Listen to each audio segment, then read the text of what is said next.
Muy buenas tardes para todos y para todas. Les damos la bienvenida al primer Congreso Internacional de Educación Inclusiva de Santillana, una iniciativa que se apalanca en el movimiento mundial por el derecho a una educación de calidad, con igualdad de oportunidades para todos y para todas. Soy Hilda Mosquera y tendré el honor de acompañarles durante estos 2 días para que juntos analicemos los desafíos que nos plantea la escuela inclusiva desde distintas perspectivas. A todos nos une un mismo propósito: lograr el bienestar emocional y académico de los estudiantes sin que nadie se quede atrás, especialmente aquellos que se encuentran en situación de exclusión o de vulnerabilidad. Serán 2 inspiradoras jornadas en las que seguro encontraremos respuestas centradas en las capacidades, talentos y fortalezas que tienen todos los niños, niñas y jóvenes. Agradecemos la participación de nuestros ponentes, con los que estaremos conectando desde diferentes puntos de Latinoamérica y España. Ellos aceptaron gustosamente la invitación a formar parte de este espacio de reflexión y aprendizaje. Agradecemos también muy especialmente a las instituciones que se han unido a esta iniciativa, a este primer encuentro internacional de educación inclusiva de Santillana. Ellos son la Universidad Internacional de La Rioja, UNIR, la Fundación Santillana, UNICEF, la Organización de Estados Iberoamericanos, OEI, y la Confederación Interamericana de Educación Católica, CIEC. Entidades que están apostando decididamente por políticas y programas que permitan la transformación de los sistemas educativos en América Latina, con el fin de responder a las necesidades y a la diversidad de todas las personas, en consonancia con el ODS número 4 de la Agenda 2030. Compromisos como estos se tangibilizan en iniciativas de formación docente como el que nos presenta la UNIR, presentando programas de formación y de calidad educativa. Estos programas que nos presentan hoy son la Maestría en Educación Inclusiva, en Psicología, en Neuropsicología y Educación, entre otras. Pueden consultarlas en el espacio UNIR de la página web del Congreso, educacioninclusiva.santillana.com, donde también podrán consultar los beneficios y descuentos que hoy tiene la UNIR para ustedes, nuestros asistentes a este Congreso.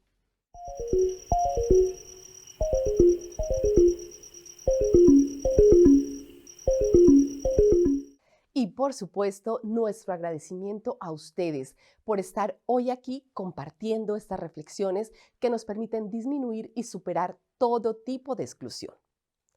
Les invitamos a participar activamente de este encuentro a través de nuestras redes sociales, en Facebook y en el Twitter de Santillana Latinoamérica, que estamos compartiendo justo aquí, en este momento. Estaremos manteniendo una conversación activa con el hashtag #Santillana Inclusiva. Y para dar apertura a nuestro Congreso, contamos hoy con la presencia del presidente ejecutivo de Santillana, Francisco Cuadrado, quien nos explicará el compromiso de Santillana con la educación inclusiva. Muy buenas tardes, Francisco, te cedo la palabra. Gracias, Hilda. Buenas tardes a todos. Os doy la bienvenida al primer Congreso Internacional de Educación Inclusiva, una iniciativa que responde a nuestro propósito principal como compañía educativa: garantizar una educación de calidad para transformar la sociedad y avanzar hacia un mundo más sostenible.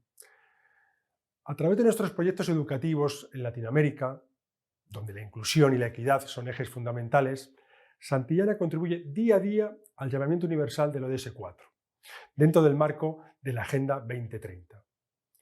Trabajamos para inspirar el aprendizaje de los niños y niñas, estimular el desarrollo de su potencial e impulsar su crecimiento individual y social, para, como dice nuestro lema, consigan ser lo que quieren y lo que sin duda merecen ser. En este contexto, avanzamos en nuestro compromiso con la educación, poniendo el foco en las personas con diversidad funcional, con el fin de que nadie, absolutamente nadie, quede atrás. Por ello, ponemos en marcha Santillana Inclusiva. Para lograr que la educación inclusiva sea una realidad, todos los niños y niñas, incluso los más vulnerables o en situación de desventaja, deben participar en las propuestas escolares y obtener un aprendizaje de calidad con un rendimiento adecuado. Proporcionamos oportunidades de aprendizaje a todos los estudiantes a través de un proceso de innovación pedagógica que se adapta a los diferentes contextos y a las diferentes necesidades educativas. En definitiva, esperamos que este Congreso de Educación Inclusiva propicie la reflexión colectiva e individual de todos los actores involucrados en el proceso formativo y ayude a implementar los principios de la inclusividad en las escuelas a través de la colaboración conjunta entre docentes, familias y, por supuesto, estudiantes. Espero que tengamos un congreso de lo más interesante y muy buenas tardes a todos.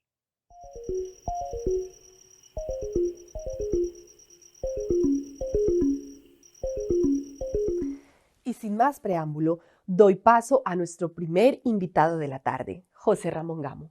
Él es experto en neurodiversidad, especialista en la audición y el lenguaje, neuropsicólogo infantil y también del desarrollo, quien será el encargado de liderar esta ponencia. José Ramón, además, es un gran testimonio de vida por su experiencia personal cuando fue diagnosticado con TDAH y dislexia, encontró la motivación para dedicar su vida y ayudar a los niños, niñas y jóvenes en las mismas circunstancias. Gamo nos hablará de la inclusión desde la perspectiva de las neurociencias, una disciplina que nos permite entender cómo se generan los procesos naturales de aprendizaje dentro del cerebro para poder seleccionar, a partir de la evidencia científica, aquellas metodologías que son las más adecuadas dentro de las secuencias del proceso de enseñanza. Es un honor tener hoy con nosotros a José Ramón. Bienvenido. Muchas gracias, Silda. Es un placer y un honor para mí estar con vosotros en el Congreso.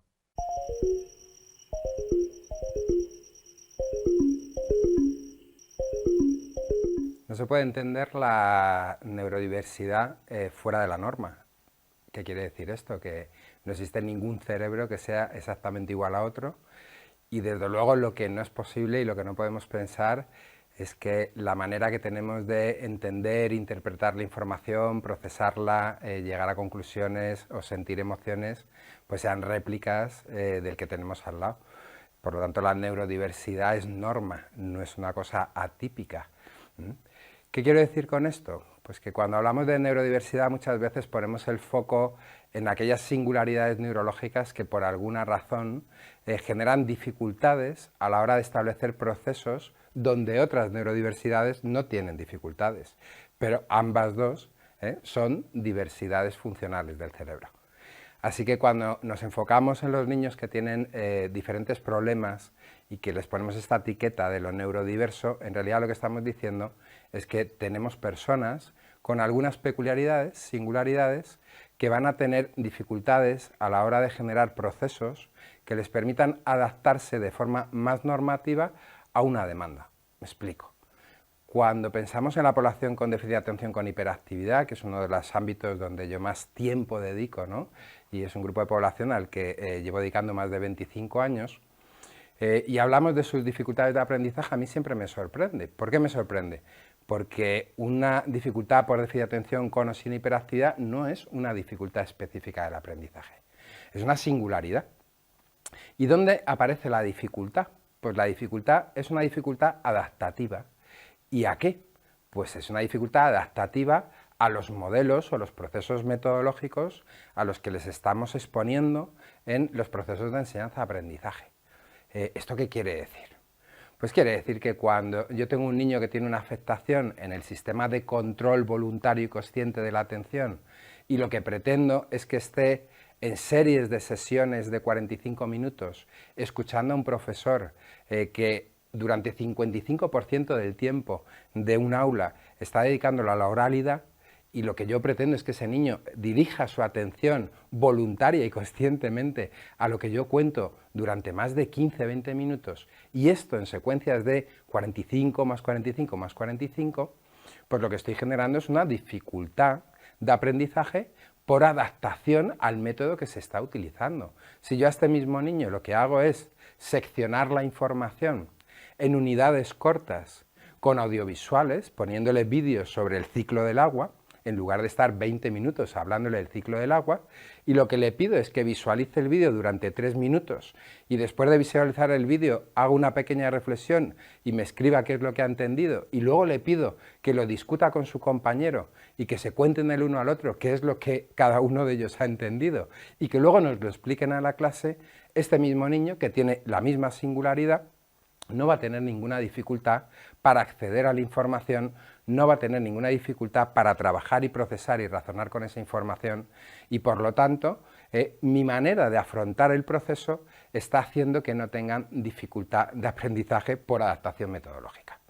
De una manera quizás más sencilla sería entender que si tenemos una persona con miopía y yo le siento al final de clase y le pido por favor que me lea lo que pongo en la pizarra y no lleva las gafas y me dice que no lo puede ver, pues entonces no es que tenga una dificultad de aprendizaje por miopía, es que la propuesta que yo le estoy haciendo, con su singularidad, estoy impidiéndole que acceda y que pueda responder a mi demanda. Si a esta misma persona le doy un folio con la misma información que he escrito en la pizarra, se acabó el problema por miopía. Y a esto me refiero, ¿no? Que a veces cuando hablamos de esta neurodiversidad en las aulas y la dificultad para atenderla, muchas veces lo que estamos perdiendo de vista es que la dificultad fundamentalmente la tienen los maestros para establecer metodologías o procesos de enseñanza-aprendizaje que se puedan acomodar o que se adecúen a la mayoría. Y es increíble porque muchas veces cuando estamos haciendo las cosas en un proceso metodológico tradicional, entiendo que en Sudamérica ocurre exactamente lo mismo que en España, porque trabajo con muchos maestros de esta parte del hemisferio. Y entonces, al final, ¿qué es lo que hacemos? 45 minutos de sesión, 55% del tiempo empleado en la oralidad, en contarle a los niños cosas. Y contarles cosas mientras tienen que estar sentados escuchando. Luego tenemos aproximadamente un 30% del tiempo lo dedicamos a la gestión del aula. Es increíble, el 30% del tiempo en una sesión de 45 minutos lo estamos dedicando a decir a los niños que se callen, que se estén quietos, que me escuchen, que no hagan eso. Por lo tanto, llevo un 55% del tiempo invertido a contarles cosas, a la oralidad, y un 30% del tiempo a la gestión de aula. Estamos hablando del 85% del tiempo. Un 10% del tiempo está calculado que dedicamos a lo que llamamos transiciones, es decir, que cambiamos de materia y por lo tanto hay que cambiar de material, hay que cambiar de libro y al final el 95% del tiempo en realidad lo que estamos haciendo con los niños es exigirles que estén controlados, escuchando y sin tener ninguna participación activa o muy poca carga de participación activa en el proceso. Y este es el modelo clásico tradicional de enseñanza.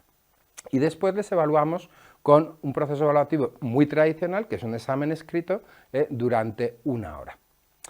Claro, cuando yo estoy hablando de población con singularidad, como pueden ser la población con dislexia, y lo que yo pretendo es que estos niños consoliden la información que supuestamente han entendido en clase, la consoliden a través de procesos de lectura en el libro de texto, pues lo que estoy haciendo es plantearle, hacerle una demanda donde estoy pidiendo que acceda a la información, que procese la información a través de una actividad donde ellos tienen una dificultad específica. Dislexia sí es una dificultad específica del aprendizaje. ¿Qué quiero decir con esto? Da igual el idioma al que un disléxico se tenga que exponer al proceso de aprendizaje de lectura. Da igual la metodología empleada para llevar a cabo el proceso de enseñanza de lectoescritura. Eso da igual, porque ese niño, independientemente de esas variables, va a tener una dificultad, una resistencia a la adquisición de la lectoescritura. Bien, pero ¿qué problema tiene un disléxico si yo le hago acceder a la información y consolidar la información otra vez a través de la visualización de vídeos o contándoselo yo oralmente? No tiene ningún problema, porque el disléxico no tiene dificultades en sus capacidades mentales, en sus procesos de razonamiento. Así que si yo le cuento la información que viene en el texto, el niño puede ahorrarse el hecho de tener que acceder él a la información a través del proceso lector. Al liberarle de esto, sus capacidades de razonamiento pueden operar y procesar la información sin generarles interferencia.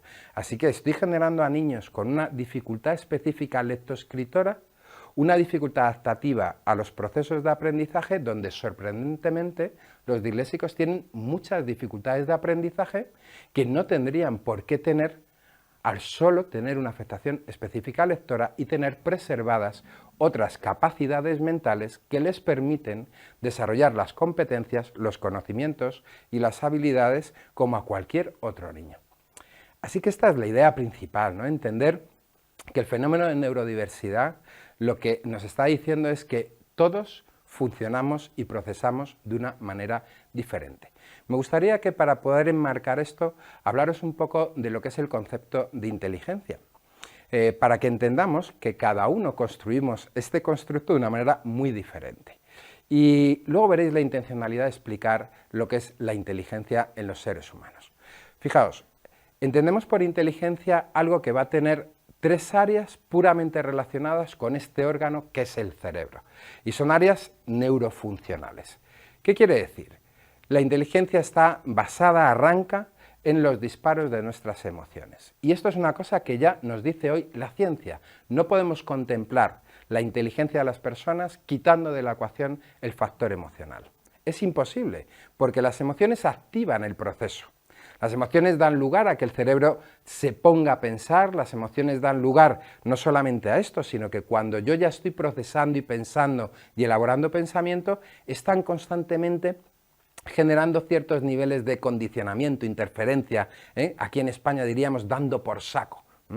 Y además las emociones hacen algo espectacular, y es que cuando yo tomo una decisión, y esta decisión me lleva a emprender una acción, aunque esta decisión desde el punto de vista racional sea muy coherente y fuera una decisión eficaz para resolver el problema, si emocionalmente no estoy a gusto con la decisión, no la voy a llevar a cabo, aunque desde el punto de vista racional fuera muy coherente.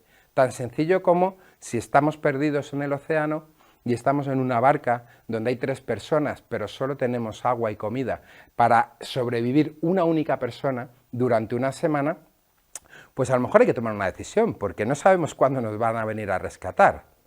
Fijaos, si tenemos 2 papás y un adolescente en la barca, pues una decisión desde el punto de vista racional, analizando esta información y siendo muy racionales, a lo mejor sería que papá y mamá se tiraran a los tiburones para dar mayor probabilidad de supervivencia al adolescente.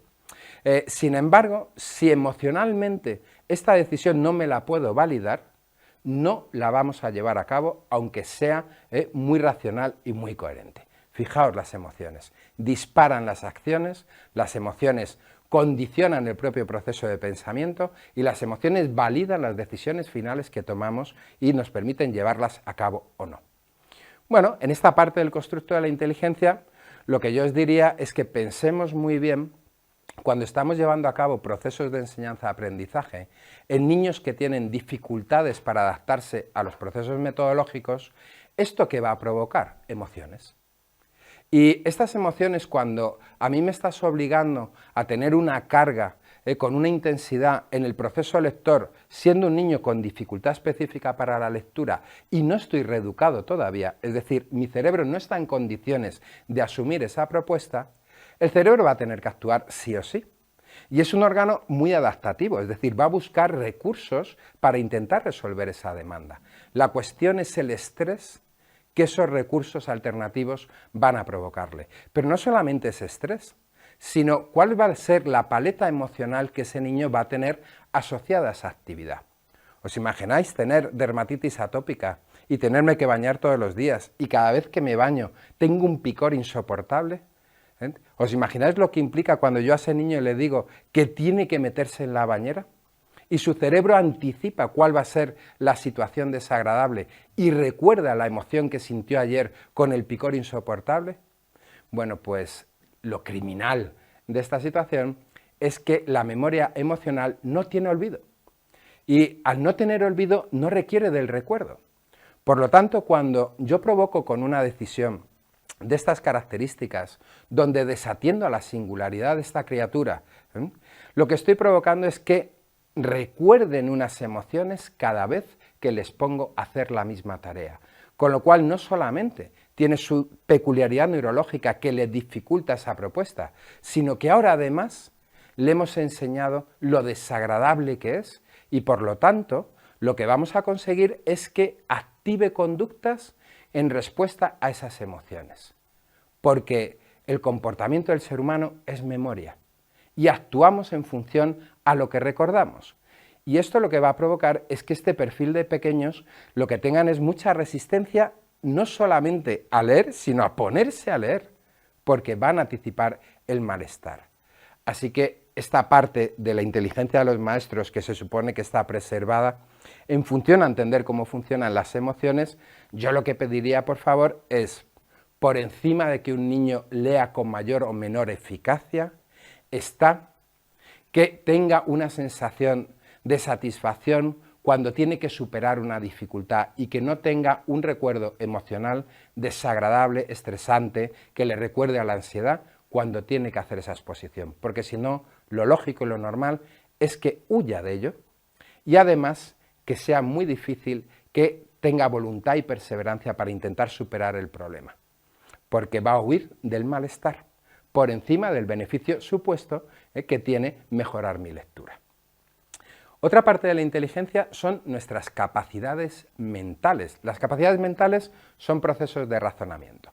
Imaginaos que os compráis una casa nueva, entráis en el salón está vacío y os ponéis a pensar qué muebles de los que ya tenéis podríais poner en ese espacio. Bueno, eso es una capacidad, es un proceso de razonamiento donde yo estoy analizando información, llego a conclusiones, deducciones, entiendo cosas y me permite tomar decisiones. Pues aquí pondría la cómoda y aquí pondría la mesa.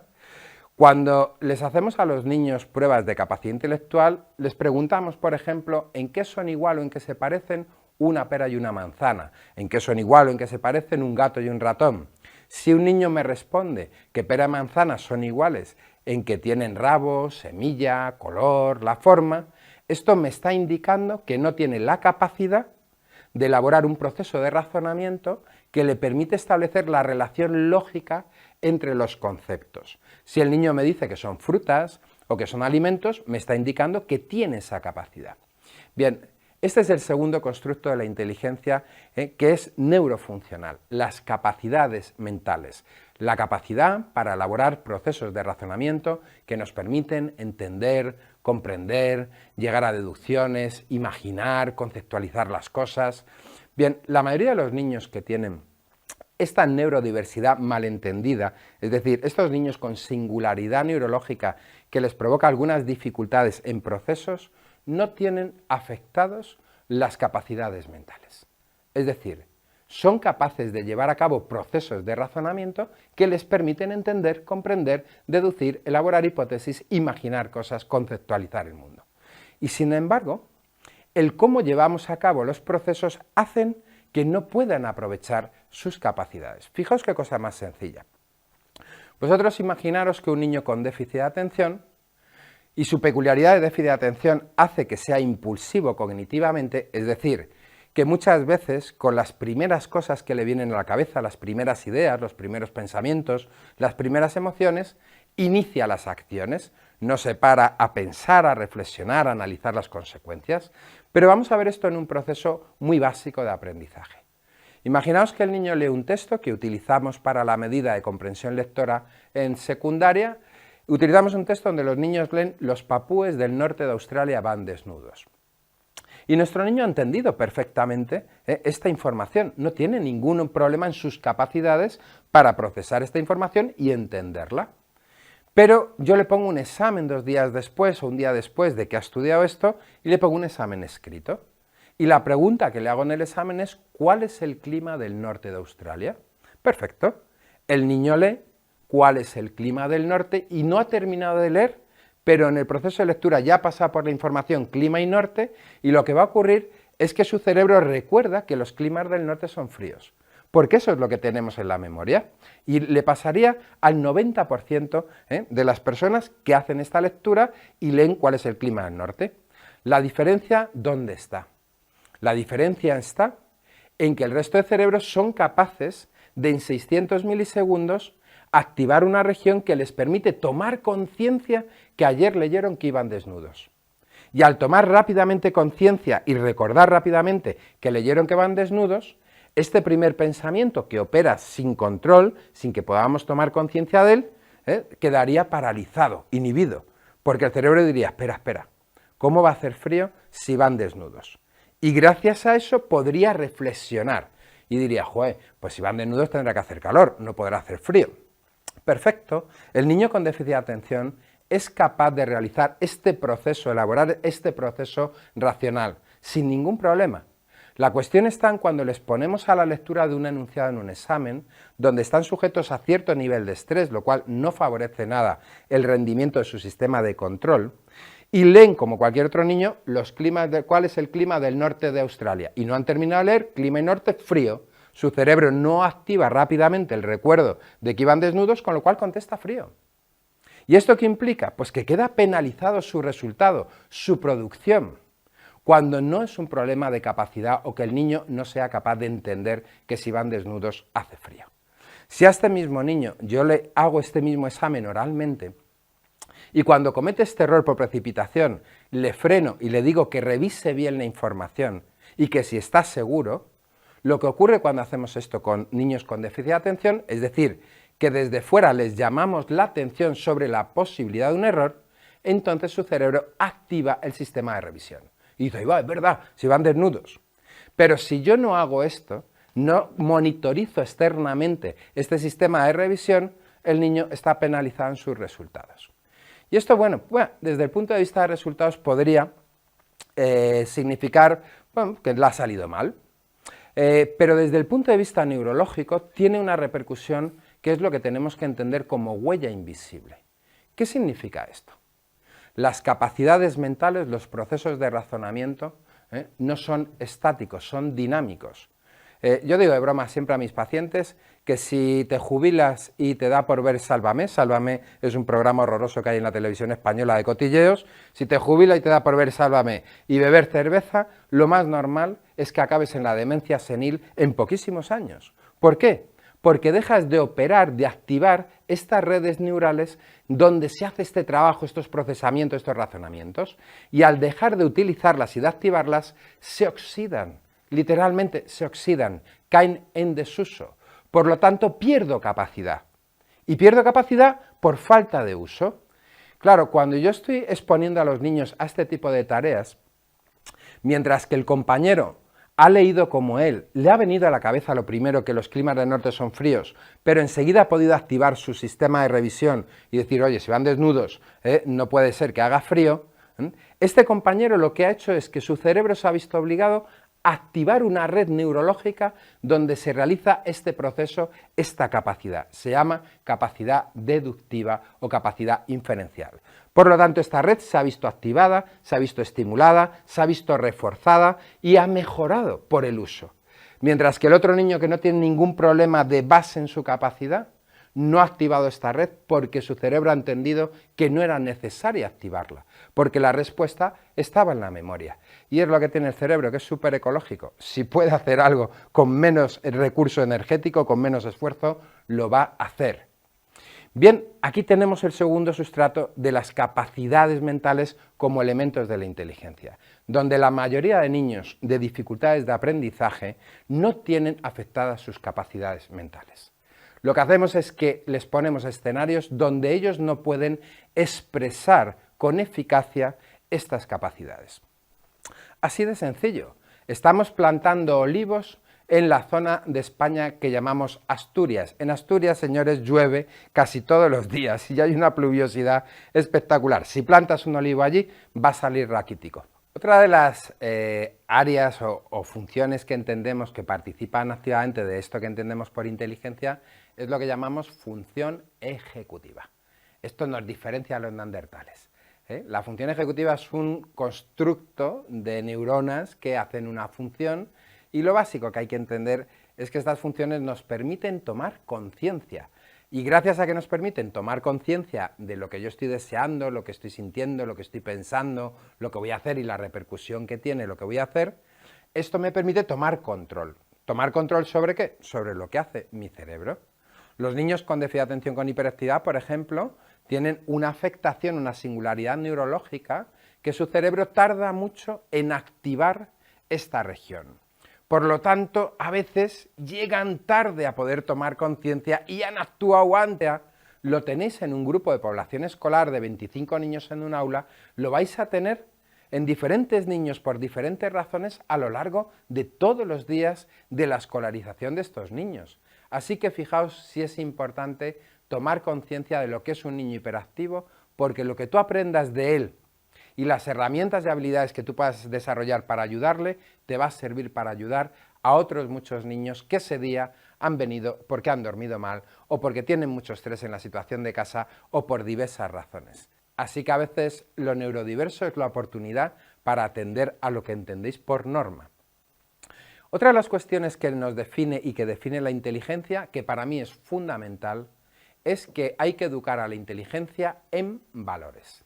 Si no educamos a la inteligencia en valores, por muy bien que tengamos todas las áreas que hemos visto antes, que no seamos un psicópata, que tenga buena capacidad intelectual, que mi cerebro sea capaz de tomar conciencia de las cosas, frenarse, medir bien lo que va a hacer, pero si yo no estoy educado en valores como la bondad y la compasión, entonces es muy probable que las decisiones que tome tengan una cosa que llamamos sesgo cognitivo. ¿Y por qué os digo esto? Porque no hay excusa, maestros y maestras, no hay excusa. Cuando tenemos que actuar con nuestros niños con estas dificultades de aprendizaje, lo primero que hay que poner en la balanza es tu humanidad como maestro a la hora de atenderles a ellos.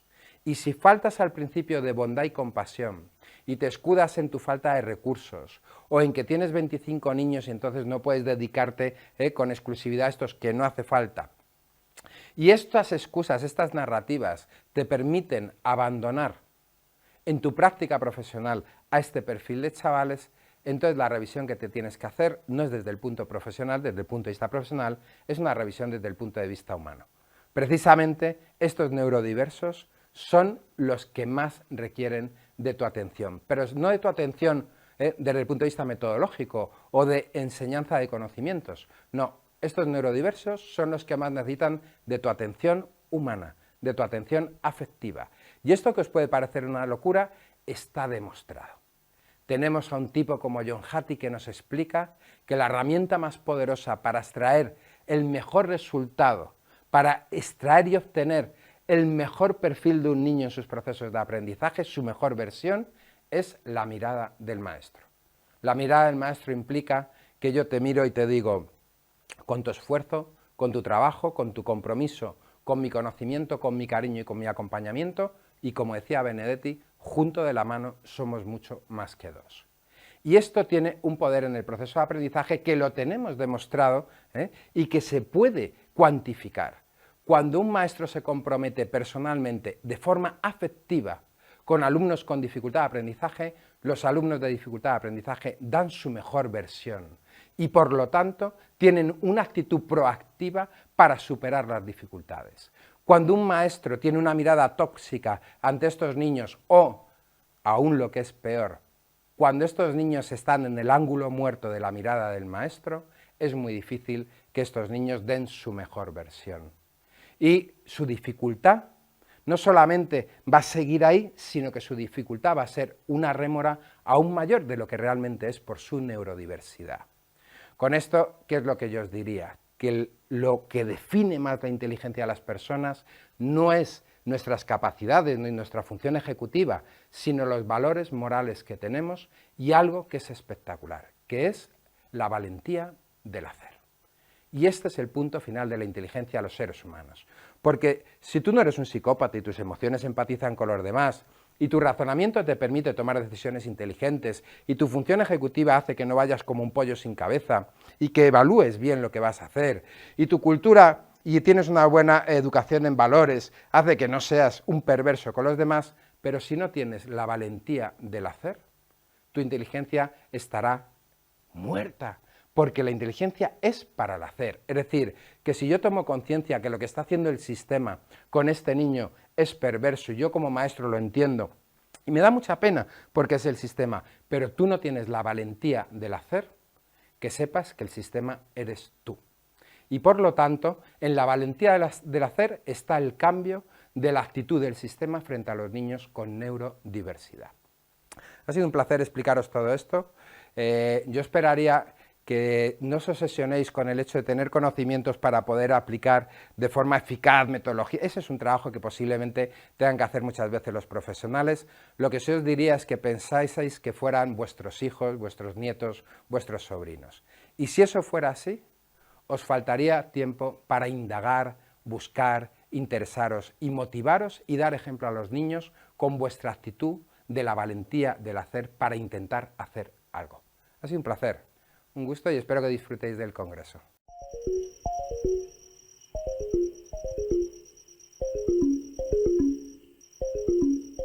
Gracias infinitas, José Ramón, por esta inspiradora presentación que nos lleva a dar una mirada diferente del cerebro para transmitir la confianza plena a los estudiantes, que independientemente de su dificultad o problema para aprender algo, van a conseguir mejorar, logrando la magia de la mentalidad de crecimiento.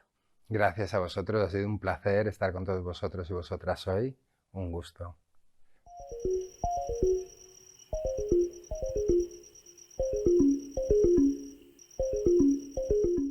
Continuamos en nuestro congreso con Esther Moreno, docente y madre con diagnóstico en altas capacidades, TDAH y Asperger, condiciones que además han sido heredadas por sus hijos. Una circunstancia personal que sin duda ha repercutido en su vida profesional. Moreno nos contará cómo lograr una verdadera revolución educativa para que la inclusión en el aula sea una realidad. Ella es formadora de formadores. Lleva más de 12 años apoyando a centros educativos, instituciones, empresas, familias y docentes en el desarrollo de habilidades que les permitan adaptarse a los nuevos paradigmas sociales y educativos. Recibamos entonces a Esther Moreno. Es un honor tenerte hoy con nosotros. Gracias, Hilda, el honor es mío, de verdad que sí. Y gracias, Santillana, por invitarme a este congreso.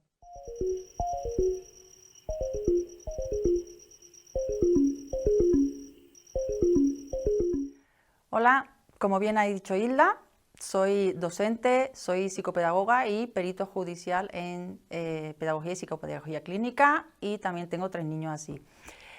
Esta es la presentación que generalmente se utiliza en este tipo de charlas y de eventos.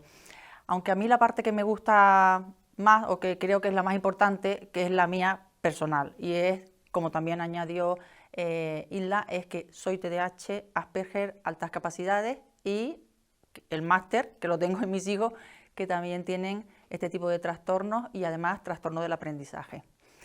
¿Por qué les cuento esto?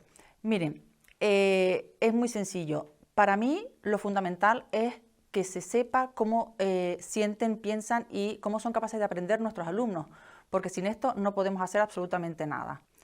Hay un dicho de maestros que dice, si los alumnos no aprenden de la forma que les enseñas, enséñales de la forma en la que ellos aprenden. Hace no mucho fui a un congreso de trastornos del neurodesarrollo, que suelo ir todos los años, y por primera vez escuché un ponente que expresó de una forma, bueno, que me gustó bastante esta idea. Y lo dijo con un ejemplo de los TEA. Y dijo, es que la gente piensa que los TEA hablan en otro idioma. Y él dijo, y es cierto, es que los TEA parece que hablaran chino. Así que si les quieres enseñar, aprende tú primero el chino y luego les enseñas el español. Bueno, el punto de partida de una educación inclusiva está en que nos sintamos incluidos. Fíjense ustedes que yo cuando me presenté, lo que dije es soy TDAH, Asperger y altas capacidades. Y cuando hablé de mis hijos también les dije son TDAH, no tengo TDAH. ¿Por qué les comento esto de esta manera? Pues porque no tengo algo que me hayan prestado, no tengo una enfermedad que se me vaya a curar, no tengo un objeto del que me pueda desprender. Yo soy así, ¿de acuerdo? Somos así desde que nací hasta el día en que me muera. Yo, mis hijos y todos los que tenemos este tipo de trastornos. La cuestión está en que nosotros también se nos dice, es que parece que estás en otro mundo. Digo, no, perdona, yo estoy en este mundo, soy de este mundo. Y esa sensación de pertenencia, ¿vale?, que necesitamos tener es fundamental. Si a nosotros se nos excluye ya, ¿cómo vamos a tener una escuela inclusiva cuando yo ya me siento que no soy de aquí?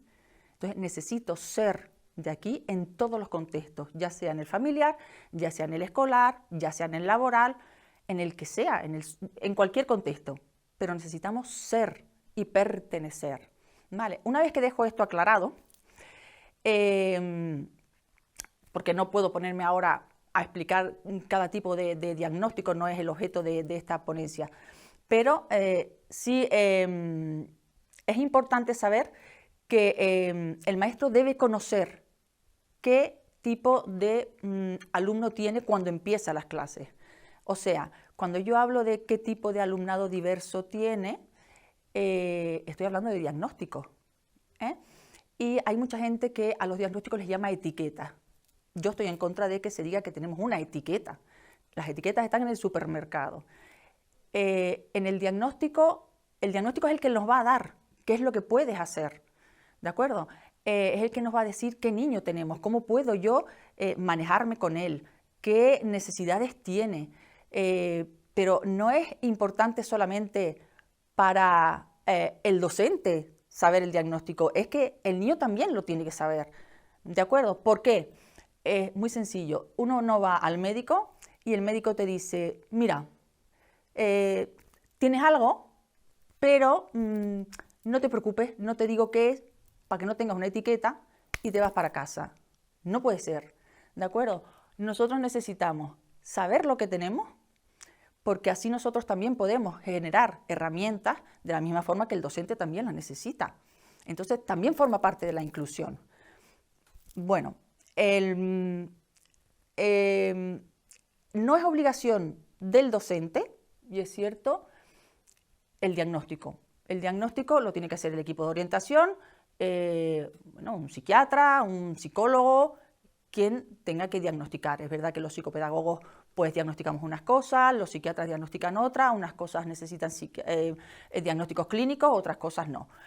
Pero el maestro sí tiene que saber en qué consiste cada uno de los diagnósticos. Al menos cuando empieza el curso es interesante que se cojan todos los expedientes que se tienen y se lean. Lo que no puede ser es llegar a mitad de año, a mitad de curso escolar, y que entonces cojan y venga la madre a hablar o vea cualquier cosa y entonces diga, anda, es que no sabía que este niño tenía TDAH. Pues es que hemos desperdiciado un montón de tiempo, ¿no? Eso en primer lugar. En segundo lugar, la capacidad de observación que puede tener el docente si hay algo que no funciona, si hay algo que se sale de los patrones normales que nosotros consideramos y que hay algún niño que quizás se ha escapado el tema de la valoración y no podemos, ¿de acuerdo? Hay trastornos que son obvios, el síndrome de Down es obvio, la discapacidad auditiva es obvia, un niño con una discapacidad física también, un niño con una discapacidad visual, pero hay trastornos totalmente invisibles, el TDAH, el autismo en su versión de Asperger, el trastorno del aprendizaje. Todos estos trastornos son completamente invisibles y depende mucho de que nosotros seamos capaces de ver si hay algo que nos esté llevando ahí. Fíjense ustedes que hay niños que llegan y se portan fatal, ¿no? Tienen un comportamiento totalmente disruptivo. ¿Qué es lo primero que pensamos? Que qué malos son, que mal educados, que la madre no sabe ponerle normas. Sin embargo, no se nos ha ocurrido pensar que el tema de la conducta es comórbido, es decir, aparece siempre o casi siempre con trastorno del lenguaje, con trastorno del aprendizaje, con TDAH, incluso con altas capacidades, con algún Asperger que sea bastante prepotente, como a mi hijo cuando le dijeron que lo que tenía era síndrome del niño emperador. O sea, parece como que yo lo consentía un montón y el niño lo que tenía era unas altas capacidades impresionantes y un Asperger, ¿no? Entonces, bueno, se aburría en clase, era un desastre.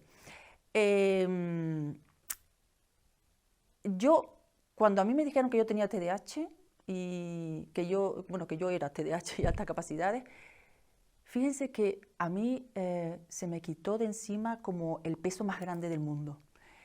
Yo en ese momento dije, anda, es solo eso. O sea, esas etiquetas que sí son etiquetas, la de mala, vaga, gandula, malcriada, eso que sí son etiquetas y muy dañinas, de repente tuvieron un significado totalmente positivo y como un relax en el que uno dice, ¡ah! Bueno, hay una explicación. Genial, ¿no? Ahora, lo gracioso de todo, que además es bastante irónico, es que cuando me diagnosticaron TDAH, claro, la psiquiatra me dice, ¿cómo va a ser que tú, con la cantidad de medicación que necesitas, con este pedazo de TDAH y con una vida normal? Ya había hecho 2 carreras, había hecho pues magisterio y había hecho filología, ¿no? Entonces dice, tenía ya los 3 niños, una vida pues bastante normal, y me dice, ¿cómo tienes una vida normal? Aquí hay algo, ¿te puedo hacer un test de inteligencia? Claro, y dije, bueno, pues venga, vale. ¿Qué pasa? Que había compensado con un cociente intelectual muy alto todas esas carencias que se suponía que tenían. Pero claro, ahora actualmente tú le dices, una mamá dice, tengo un niño con altas capacidades, y la gente te mira y te dice, anda, qué suerte no. Para mí eso fue una lacra, porque lo único que hizo fue ponerme un cartel aquí así de grande, que decía, eres lista y no lo haces porque no te da la gana. Entonces, claro, el no te da la gana era como decir, es que encima eres peor de lo que ya te estábamos diciendo antes.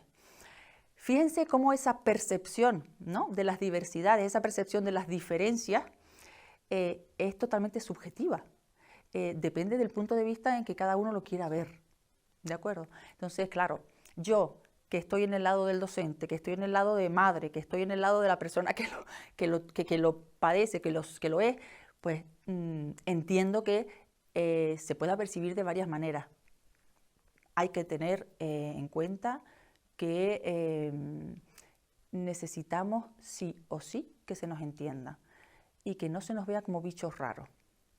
Ahí voy entonces con la definición de lo que es una escuela inclusiva. ¿Qué es una escuela inclusiva? Es en la que se imparte una educación personalizada, en la que entran todos los grupos y que existen pues diversidad de habilidades, diversidad de condiciones e incluso diversidad de competencias, ¿no? Bueno, unos las tienen de una manera y otros las tienen de otra. Hablemos ahora de las barreras, porque es verdad, existen barreras, no en todos los centros, no todas las barreras en todos los sitios, pero existen siempre barreras. Lo que pasa es que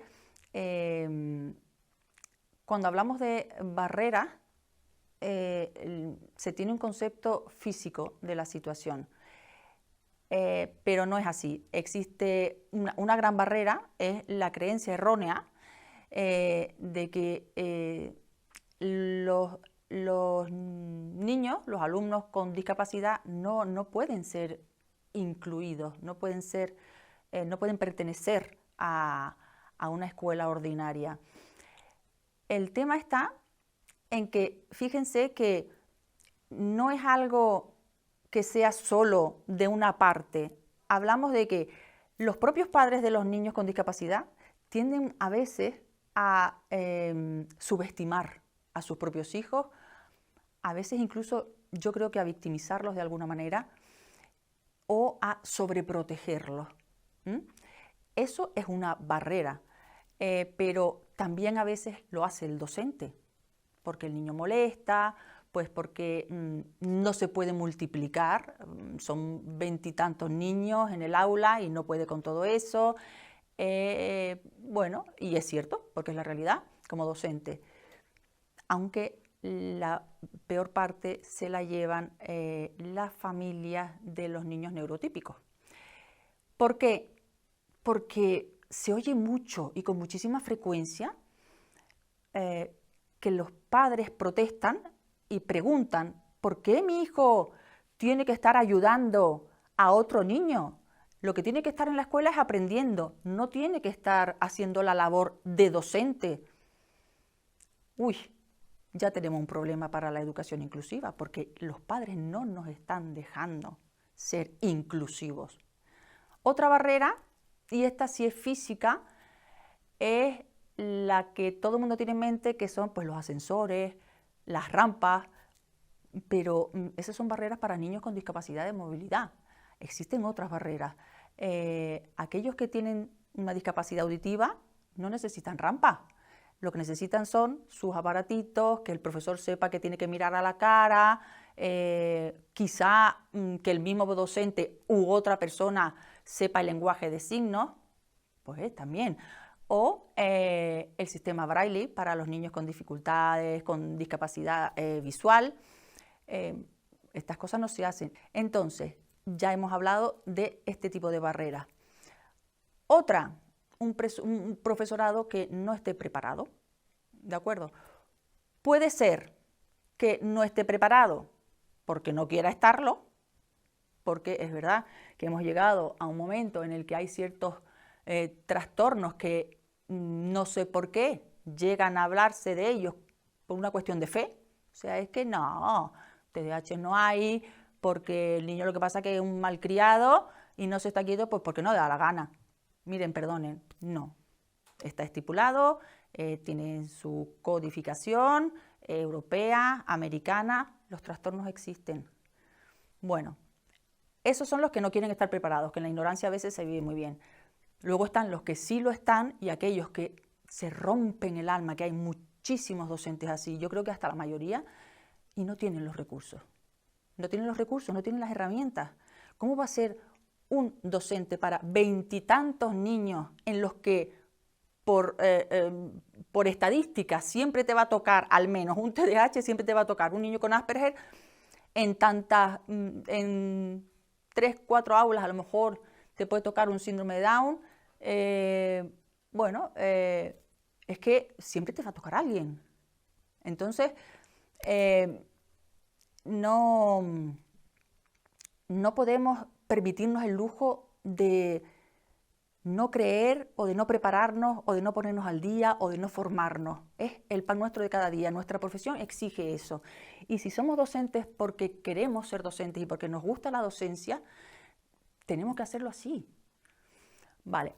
Otra barrera es la propia legislación en la que nos deja, por desgracia, a muchos niños fuera del sistema educativo. En secundaria se acaba la educación obligatoria y entonces, ¿qué hacemos con nuestros niños con 16 años que ya no tienen la obligación de ir a la escuela y tienen que hacer algo? ¿Quién ha decidido que los niños estos no pueden trabajar? ¿Quién ha decidido que estos niños no quieren hacer otras cosas, no quieren avanzar? Para eso hay otras partes del sistema educativo que están preparadas para ello, pero como no son obligatorias, los que sobran son los que tienen algo. Luego también tenemos otra barrera que es la de programaciones estrictamente rígidas, o sea, programas y currículum que son tan rígidos que parece que no ven la necesidad de hacer cambios o la necesidad de adaptar las condiciones, todas, metodologías, programaciones, todo, a una diversidad que existe realmente. Bueno, pero claro, vamos a ver, hemos dicho que todo esto son barreras, lo he puesto así como un poco feo, pero es lo que hay, es lo que existe y es la realidad en la que estamos. Ahora, también es verdad que la educación inclusiva tiene muchísimos beneficios y esto hay que tenerlo en cuenta. Entonces, el primer beneficio que tenemos es una interacción social temprana. Los niños empiezan a socializarse a una edad muy pequeña y empiezan a darse cuenta de que hay situaciones diversas con las que podemos estar, ¿vale? Los valores que se van adquiriendo desde muy pequeñitos sobrepasan en sí casi muchas veces la educación que se da fuera o que se da en la casa porque la viven. Otro beneficio importante es la aportación mutua. A ver, es como si tuviéramos el pensamiento de que solamente se van a beneficiar los niños que tienen la discapacidad o los niños que tienen los trastornos, porque los otros, no es así. Es verdad que ellos salen bien parados porque se ven incluidos, pero los otros salen ganando en que son útiles, son capaces de ayudar, son capaces de enseñar.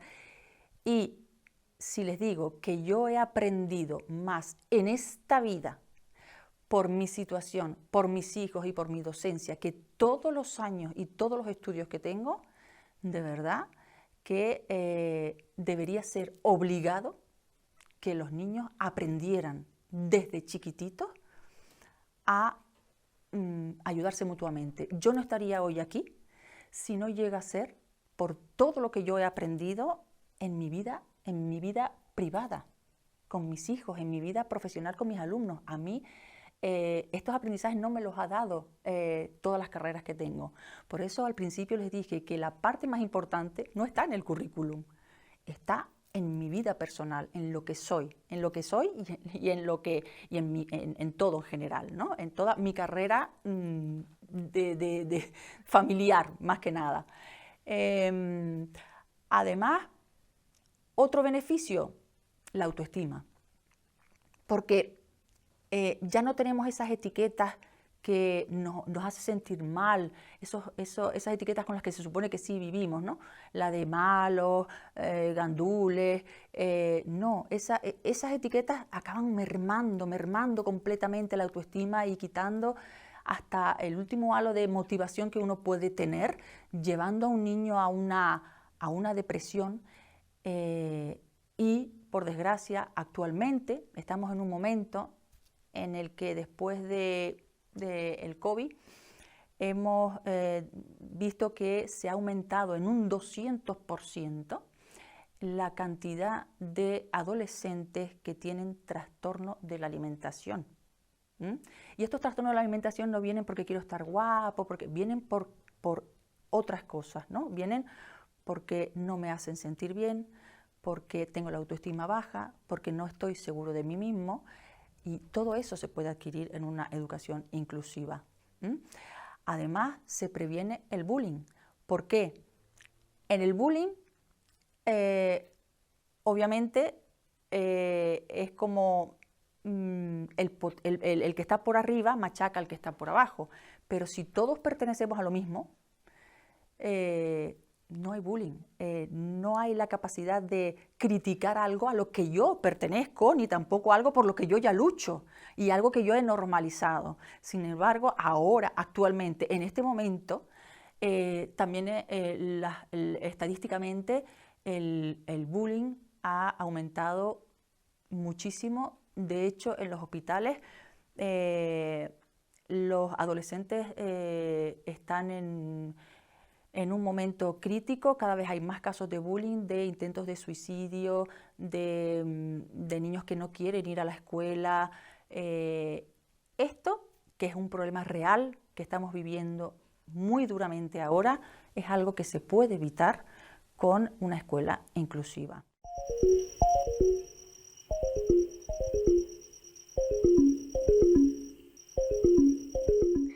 Muchísimas gracias, Esther, impresionante testimonio de vida. Gracias por compartir con nosotros todos tus conocimientos y por darnos herramientas tan útiles para llevar al aula. No, gracias a ustedes, de verdad que sí, y a Santillana, y ha sido un placer, de verdad.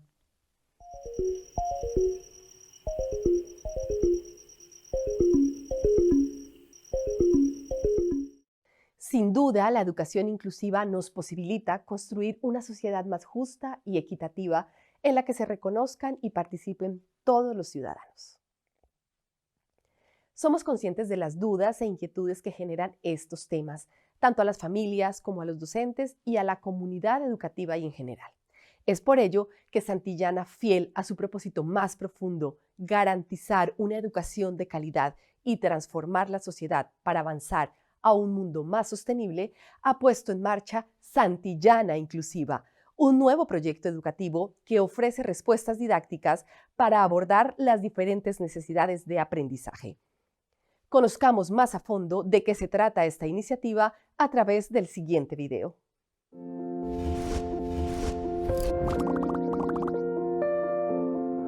Hola, este es el Colegio Valle del Saber.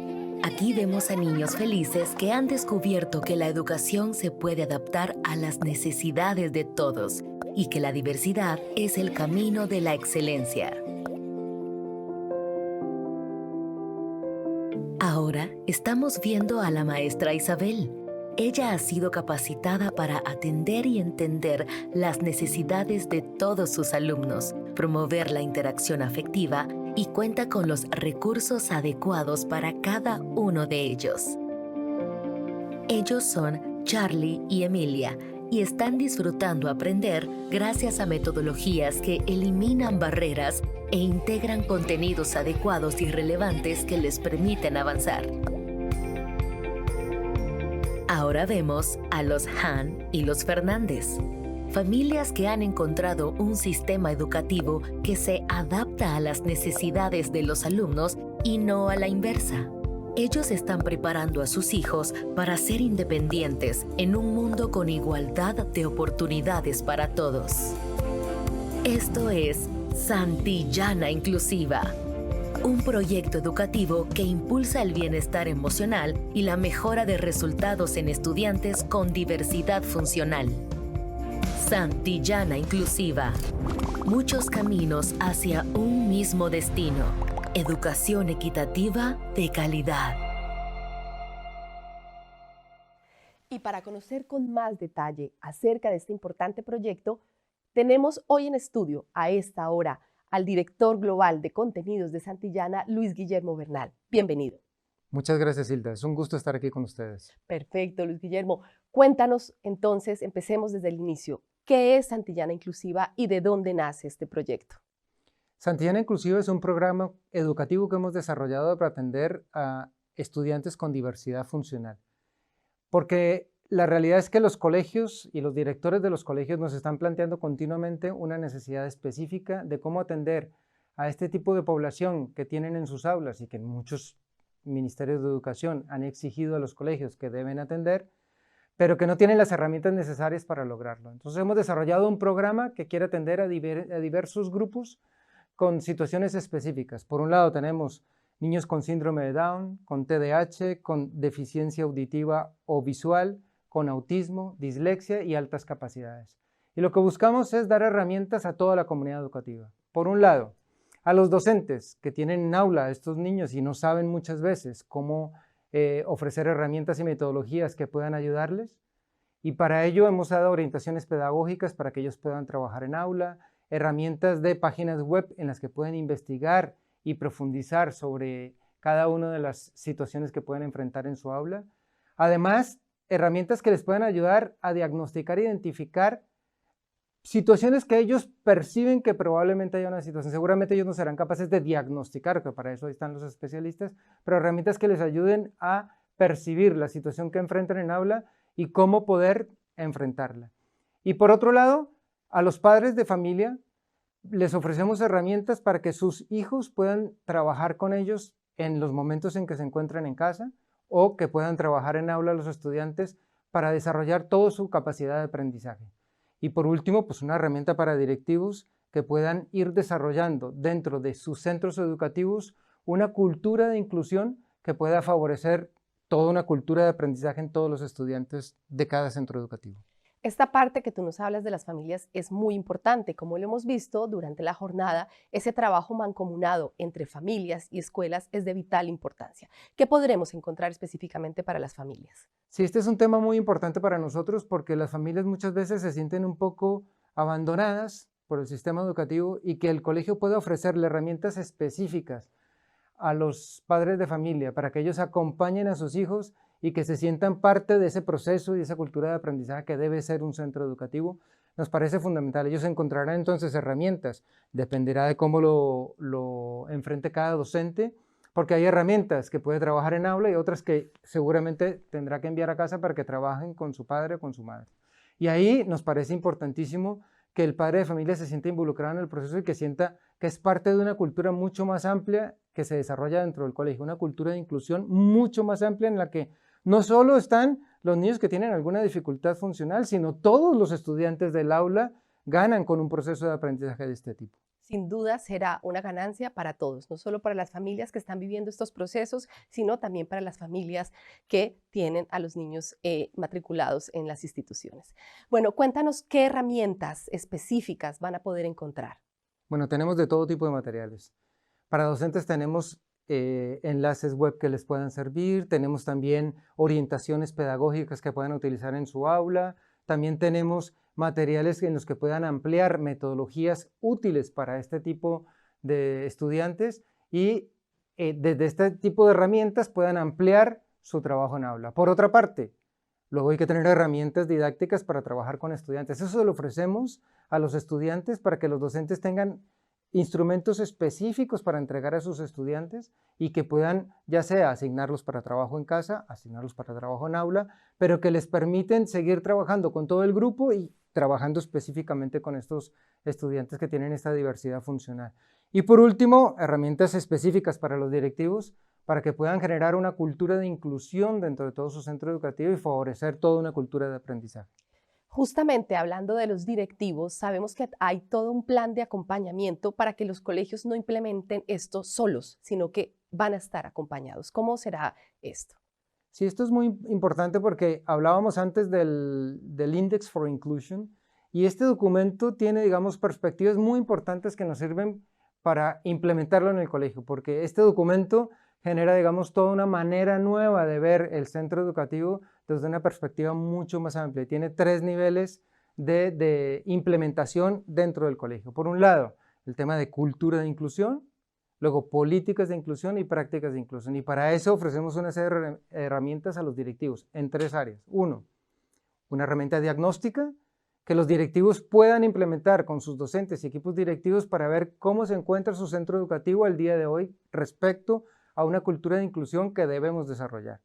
Segundo, bueno, ¿y ahora qué hago yo a partir de este diagnóstico? Entonces tenemos una serie de herramientas que brindamos para que lleguemos al nivel ya operativo de acciones y tareas concretas en los 3 ámbitos. Entonces, para eso tenemos toda una serie de preguntas y de listas de cotejo que los docentes y los directivos de cada colegio pueden ir revisando poco a poco para ver qué han logrado ya en su centro educativo, qué falta todavía por lograr y qué se planea hacer durante ese año en el colegio. Es un plan que obviamente entendemos que es a largo plazo y que hemos marcado precisamente qué cosas creemos que son prioritarias y que pueden lograrse en el corto plazo, si no se han logrado aún, y luego qué cosas podemos dejar para un segundo o un tercer año. En todo este proceso hay herramientas que les estamos brindando a los directivos para que ellos puedan entender cómo se lleva eso a cabo en su centro educativo. Y a partir de esto, entonces generar una cultura de inclusión a largo plazo en la que sea toda la comunidad educativa la que está involucrada, tanto los niños que tienen diversidad funcional como los que no lo tienen, porque también es importante para ellos una cultura mucho más amplia de inclusión. Segundo, para los padres de familia de niños y que tienen diversidad funcional y los que no lo tienen. Y por último, pues para que la cultura de todo el colegio favorezca este aprendizaje. Y en ese sentido, pues tenemos una serie de herramientas que los directivos pueden utilizar con acompañamiento de parte nuestra. Santillana está ahí para ayudarles, acompañarlos en todo este proceso y para eso nosotros nos comprometemos a trabajar con ustedes porque sabemos que es una necesidad muy específica y que no siempre es fácil enfrentarla. Pues mira, Luis Guillermo, justo nos están preguntando vía chat y a través de las redes sociales cómo pueden los colegios acceder a estas herramientas, acceder a este acompañamiento. Sí, bueno, es importante que se acerquen con su asesor educativo porque en cada país tenemos equipos dispuestos para acercarse con ustedes, para trabajar con ustedes, ofrecer las herramientas necesarias. En cada país, estamos presentes en muchísimos países, tenemos un equipo dedicado a la educación y este año con un foco muy claro en inclusión porque para nosotros es parte de nuestro compromiso con la educación y el desarrollo de la educación del futuro. Y ahí, pues el objetivo sería que nos llamen, que nos dejen trabajar con ustedes, que estamos dispuestos a construir una cultura de inclusión dentro de cada centro educativo en América Latina para construir una cultura mucho más amplia, educativa, que nos ayude a mejorar la educación en nuestro continente. Y quisiera también contar que este es un programa que hemos construido con un grupo de expertos de todos los países de América Latina. Es decir, este no es un programa hecho en un país y luego que hemos llevado a otros lugares, sino que hemos trabajado con un equipo internacional de editores de nuestra casa y junto con personas de fundaciones y asociaciones locales que son los que tienen la gran experiencia, porque nosotros llevamos muchos años trabajando en educación, pero no somos expertos en inclusión. Nosotros sabemos que los que son expertos son esas asociaciones, esas fundaciones, y nos acercamos con ellos. Ellos, de hecho, hemos aprendido muchísimo con ellos para construir un material que fuera funcional, capaz de responder a las necesidades de los estudiantes y de los colegios, y con ellos hemos construido herramientas que nos parece que pueden brindar a los colegios una oportunidad grande de generar una gran cultura de inclusión. Y además, este es un proyecto vivo. Hoy estamos lanzando un primer paquete de herramientas que se irá enriqueciendo con el tiempo, de acuerdo además a lo que vayamos viendo que necesitan los colegios, a lo que vamos viendo que los docentes nos pidan según sus necesidades, lo que funcione y lo que no funcione, porque también es parte de la experiencia de aprendizaje que nosotros debemos lograr con ustedes y con las necesidades que ustedes como directivos y docentes nos planteen a nosotros. Pues Luis Guillermo, muchísimas gracias por estar hoy con nosotros y presentarnos esta herramienta tan valiosa para toda la comunidad educativa.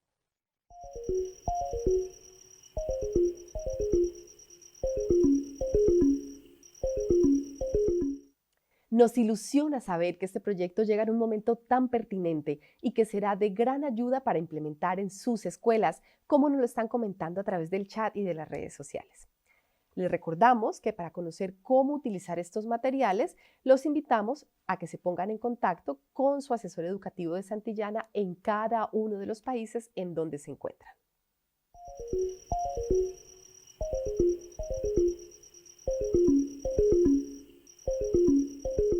Les recuerdo que podremos seguir esta conversación de manera virtual a través del hashtag #Santillana Inclusiva.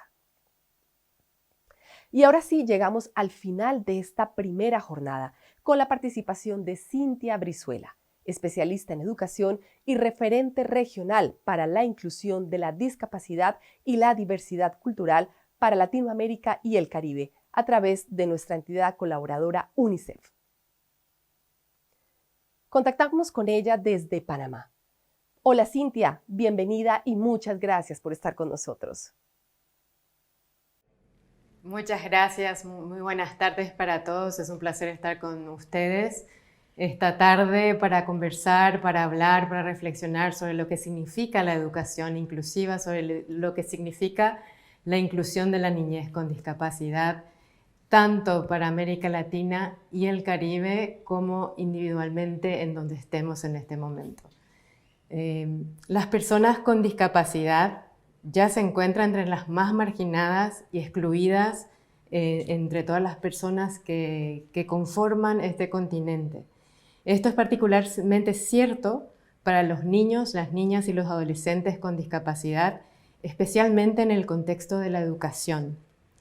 El artículo 24 de la Convención de los Derechos de las Personas con Discapacidad reconoce el derecho a la educación inclusiva con el objetivo de garantizar el desarrollo de la personalidad, los talentos, la creatividad, las capacidades mentales y físicas a su máximo potencial. Además de ser un derecho, la educación inclusiva es también un facilitador de otros derechos que permiten a los niños, niñas y adolescentes con discapacidad prosperar y participar efectivamente en la sociedad. La educación debe ser accesible, incluidos los materiales de aprendizaje, los planes de estudio, la infraestructura, los espacios recreativos, las instalaciones de agua y saneamiento y el transporte. Sin embargo, a menudo los niños y niñas y adolescentes con discapacidad todavía quedan atrás. Según estimaciones oficiales de UNICEF, hay 240 millones de niños, niñas y adolescentes en el mundo con una discapacidad y estamos hablando de 19.1 millones de niños, niñas y adolescentes en América Latina y el Caribe. Esto representa 1 de cada 10 niños entre nosotros. En comparación con los niños sin discapacidades, los niños con discapacidades tienen 24% menos probabilidades de recibir atención y estimulación temprana, por ejemplo, cuando hablamos de la primera infancia. El 42% menos probabilidades de tener habilidades básicas de lectura y aritmética, es decir, que no están recibiendo la educación de calidad en la escuela que les permita acceder a la lectura y a la escritura y a las matemáticas comprensivamente. El 49%, o sea, casi la mitad, más probable de no haber asistido nunca a la escuela. 47% más de probabilidades de no terminar la escuela primaria, 33% más de probabilidades de no haber terminado la escuela secundaria, y acabamos de decir que la mitad se encuentra fuera de la escuela. Tienen, y esto es algo que siempre me conmueve cuando hablamos de datos, el 51% más de probabilidades de sentirse infeliz. Y ese es un dato que para nosotros nos mueve, nos conmueve, y como educadores tenemos que pensar qué significa esto para la escuela. Cuando llegan a la edad de la escuela secundaria superior, el 43% de los niños, niñas y adolescentes con discapacidades, casi todos los niños con discapacidades más graves, están fuera de la escuela, como repetía. La falta de acceso a una educación para un aprendizaje de calidad sigue siendo uno de los más grandes desafíos para las niñas, para los niños, para los adolescentes con discapacidad. Hablábamos de las instalaciones educativas inaccesibles, el uso de planes de estudios inflexibles, la ausencia de dispositivos de apoyo, la inaccesibilidad de materiales de aprendizaje y presencia de maestros sin formación requerida para prestar apoyo a las diversas necesidades de aprendizaje en el aula, representan barreras a las que se enfrentan las y los estudiantes con discapacidad. Pero nuestras mayores barreras para el desarrollo y la expansión de los sistemas educativos inclusivos, y en última instancia la creación de un cambio social que abarque a todos, es que realmente el estigma y la discriminación que persiste en nuestras escuelas, que persiste en nuestro actuar profesional como docentes, por ejemplo, en el aula, que en el fondo pensamos que los niños con discapacidad, que las niñas con discapacidad, que los adolescentes con alguna discapacidad no pueden aprender. Este estigma, esta discriminación realmente hacen que esos prejuicios, que son poco sólidos, esas creencias vinculadas a esa creencia profunda de que los niños no puedan aprender, imposibilitan y crean la barrera para una educación inclusiva. Entonces, esta falta de asociación que ha mantenido nuestras mentes cerradas a las vastas habilidades y recursos sin explotar que las niñas y los niños con discapacidades pueden contribuir para la creación de una sociedad que no podemos concebir porque en este momento aún no estamos participando en una sociedad inclusiva, en una comunidad donde la diversidad no sea solo incluida, sino sea respetada en todos sus derechos, es fundamental para que hablemos de una sociedad inclusiva, de una educación inclusiva. Entonces es fundamental que comencemos a comprender las normas culturales que excluyen a las personas con discapacidad mediante preguntas amables y curiosas sobre nuestros propios prejuicios y prejuicios personales. Una vez que se haya llevado a cabo esta reflexión y se ha realizado una educación de sensibilización sobre la discapacidad, es decir, de entender, de comprender a las personas de diversas maneras y de comprender lo valiosa que es esta diversidad, es posible disipar el estigma cultural más grande que existe en nuestras culturas. Que los niños y las niñas con discapacidad en el fondo no pueden aprender. En el fondo, realmente, los maestros que creemos esto, pensamos que la educación inclusiva es una pérdida de tiempo, pero no lo es. No lo es por lo valioso que es la participación de cada uno de nuestros niños y del aporte a la diversidad que ellos traen al aula, que ellos traen para enseñarnos una manera diferente de pensar, para enseñarnos una manera diferente de contar, para enseñarnos una manera diferente de ver el mundo y de resolver un problema de matemáticas de 5 maneras diferentes, por ejemplo. Eso aprendemos gracias a la diversidad. Comprender claramente que la educación es un derecho humano genera un efecto de cascada al construir asociaciones basadas en la defensa que incluyen a niños y adultos con discapacidades en todas las fases de los planes. Estas relaciones de colaboración se ven reforzadas por estrategias de comunicación significativas, utilizando tecnología innovadora que brinda la conexión sensorial y emocional que las personas necesitan cuando trabajan juntos hacia la meta común. Y al cuestionar nuestras creencias sobre la validez y establecer relaciones basadas en la experiencia de trabajar juntos, una por una, esas barreras van a ir cayendo. Esa barrera tan grande de la que hablamos, que es una de las cosas que tenemos que trabajar muy fuerte. Entonces, estas barreras para la educación inclusiva van a desaparecer y podremos lograr ese cambio social verdadero que busca la educación. Todos los niños, todas las niñas pueden aprender y se les debe dar la oportunidad de alcanzar su máximo potencial humano, su máximo potencial académico.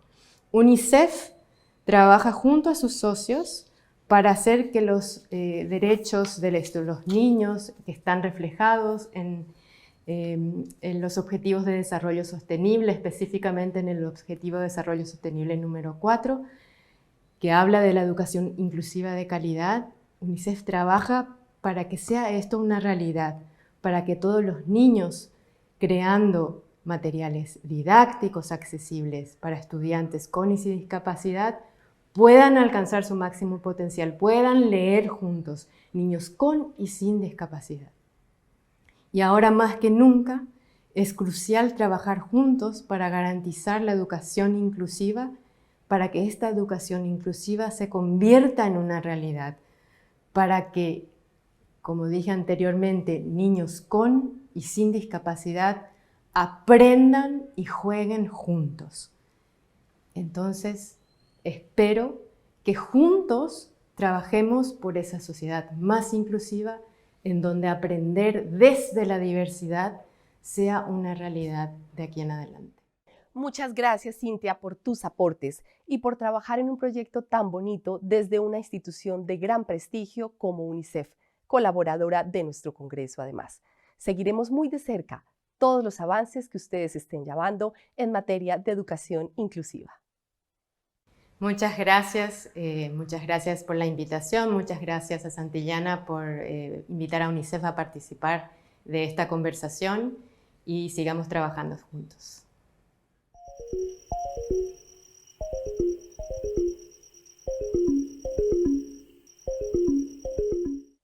Los invitamos a conectarse nuevamente mañana, a la misma hora y por el mismo canal, donde seguiremos transitando por los retos de la educación inclusiva.